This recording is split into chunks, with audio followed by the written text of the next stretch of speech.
Greetings and salutations, my name's David Rodwin and this is some epic bullshit. So it's day 7 of my fast and I am feeling great. In fact, last night I had so much energy I stayed up until 3 a.m. editing the last vlog. And yesterday I only had water. Compare that to the day before when I was having lemonade and I crashed around 10:30. The difference is just remarkable. So this morning I woke up at 7:30 a.m. full of life and I thought to myself, I haven't gotten enough sleep. I should really stay in a little bit longer because I'm sure I'm going to be, really low energy since I haven't had any food or any lemonade or anything. And I almost didn't go to yoga this morning because I thought, since I'm just on the water fast now, I should really go easy on myself. But yesterday I found out Krishna Das is performing tonight at Exhale in Venice on Main Street, and I wanted to get myself in the right space to go to that kirtan. So at the last minute, I raced over to class, and would you believe it?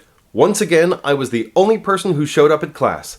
That's 2 private classes in 1 week. It's just amazing. It's crazy. So it was a different teacher, and when she saw me putting on my knee brace, she asked what had happened. I told her I'd torn my meniscus, and she said she'd done the same thing just a year ago, so she had some really good ideas about how to work with that in class. Then she told me she'd studied Ashtanga. I said, where? She said, Yoga Works, Montana. And that's sort of like a secret handshake. And I said, really?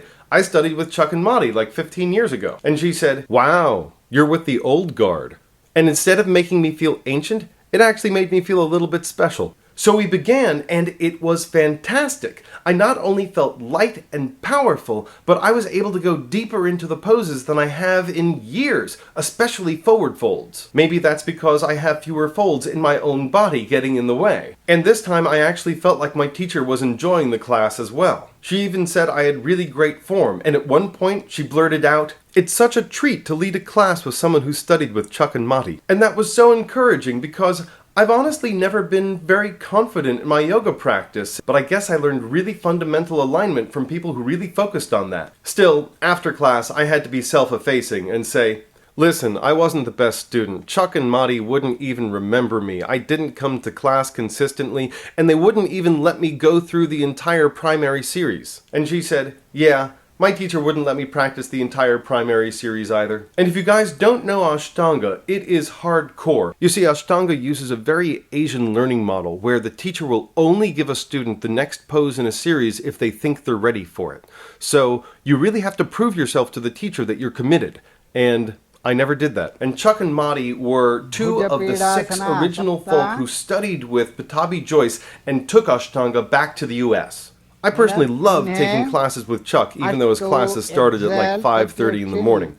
But you see, he had this huge beard that made him look as learned as he was, and he had this wonderfully gentle way about him. So now, after that class this morning, I feel like I am in a fantastic place for kirtan with Krishna Das tonight. And if you don't know Krishna Das, I think he's the most amazing kirtan leader in the entire country. Click this video to hear some of his work, or click this video to go back to my vlog, Sanskrit Surprise, to hear a story about the last time I went to see Krishna Das. And the last time I saw him perform was at the Wilshire E. Bell, where we crammed in like 600 people, and it was one of the most uplifting, extraordinary spiritual experiences of my entire life. Tonight I'll be surprised if we can fit in 100 people, but I'm hoping that we will elevate like never before because 1, the space will be so intimate, and 2, I won't have eaten anything for 7 entire days. So I feel like I'm primed for an ecstatic experience. In fact, I think tonight might be the natural organic climax of my fast. Because of that, I'm thinking of ending it tomorrow because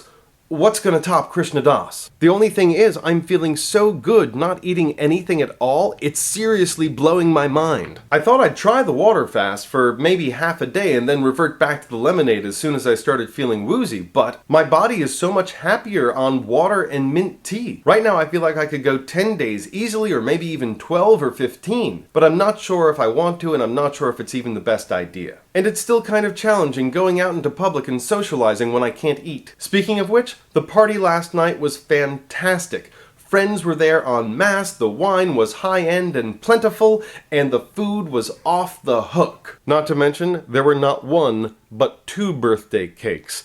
And the one that finished off the evening, this chocolate cake, had me salivating. But while I was able to enjoy the smell of everything, I really wasn't that tempted to indulge. I just didn't need food.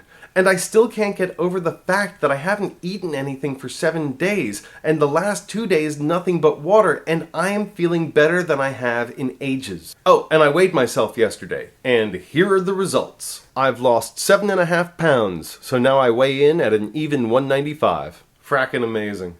My name's David Rodwin, and this was some epic bullshit. 1, 2, 3, 4, 5. Dasha, exhale.